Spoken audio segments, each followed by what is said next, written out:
Local girl, aged 8, suffers from alopecia. Suffers? Wait a second. Hang on. What? Hold the phone. No. I love when I see alopecia hit the headlines and it makes some news because it doesn't get the attention that it deserves, quite frankly, and because it's not a life-threatening disease, it's so often unheard of, and it is kind of an anomaly because of that. So when I see alopecia like hit the headlines, I get really excited about it because I'm seeing that it's starting to have more of an impact, right? Because of the reach that media has these days, it's a big thing for something like alopecia to be mentioned. I refuse to suffer from alopecia. I suffer from sunburn, and I suffer from procrastination, and I suffer from eating too much hot sauce later on, if you know what I mean by suffering. I don't suffer from alopecia, and I absolutely hate when the media portrays it like it's such an awful, horrible thing. Don't get me wrong, it's a very difficult thing to overcome, and there's a lot of challenges that come with it throughout your lifetime. It's not like, oh, you lost your hair once, you dealt with it once, and then that's done. You know, it's not ripping off a band-aid. This is a continual process of ripping band-aids. But suffer? Who are you to tell me that I'm suffering? Absolutely can't stand that people think that I suffer. You know, and it's up to me whether I suffer or not. And like I said, I more often than not suffer from sunburn. Sure, is that due to alopecia? Probably, but I probably would suffer from sunburn if I didn't have alopecia anyways, because I'm a little bit lazy. I don't think it's fair to just label someone to suffer. When I lost my hair, I'd say that I suffered for a little while. You know, I was facing depression and I was facing low self-esteem, and I didn't know who I was, and I lost my identity because I had tied so much of myself with my hair. And so now that I've accepted my look and I love my look, don't tell me that I suffer.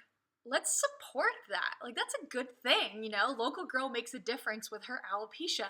That is what needs to be portrayed in the media, not this local girl suffers from alopecia. Like, I get that sympathy sells, but let's also like take this time to use our platform and better media and better other people because of this. Those are the headlines that I love seeing. It's not just because it's feel good, but it's because someone's using their experience to better other people. It's like, that's such a wonderful thing, and that's so awesome to see someone use their experience and share that with other people.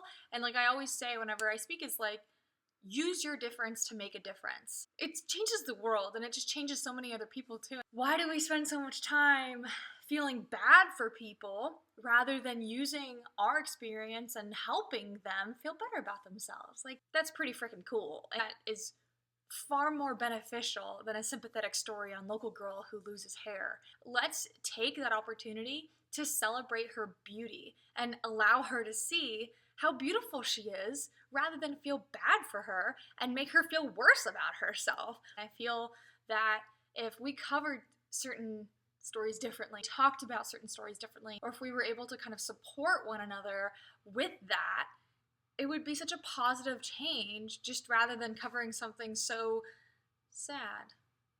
Alopecia doesn't have to be sad. You don't have to make alopecia such a bad thing. Yes, it's difficult. Yes, it's challenging. No, at any point does it get easier?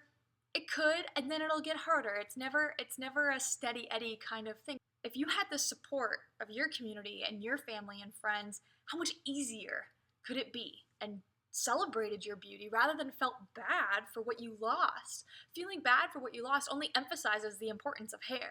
We don't need to emphasize the importance of hair any more than it already has. It's pretty loud and clear from the time we're a very young age that hair is everything that needs to be to make up a woman. I feel that if we stop celebrating that and we start focusing on the more beautiful things in life, like who we are on the inside, that's just going to benefit everyone. If you start on a smaller level, the media will then vibe on that as well, and I feel like those are good things, and I feel like we should just keep doing good things because everyone likes good things. I like good things. Recording inside today because it is snowing like crazy outside, and so I'm all like bundled up warm, and I hope you are also keeping warm if it's cold where you live, and if it's warm where you live, well, I'm pretty jealous right now. Anyways, thanks for listening to me rant real quick about alopecia and suffering. If you like this video and you want to see other videos, click one of these links that says subscribe, and you'll see some of the other ones that I've made. And stay tuned for other videos that I might post. Have a good day.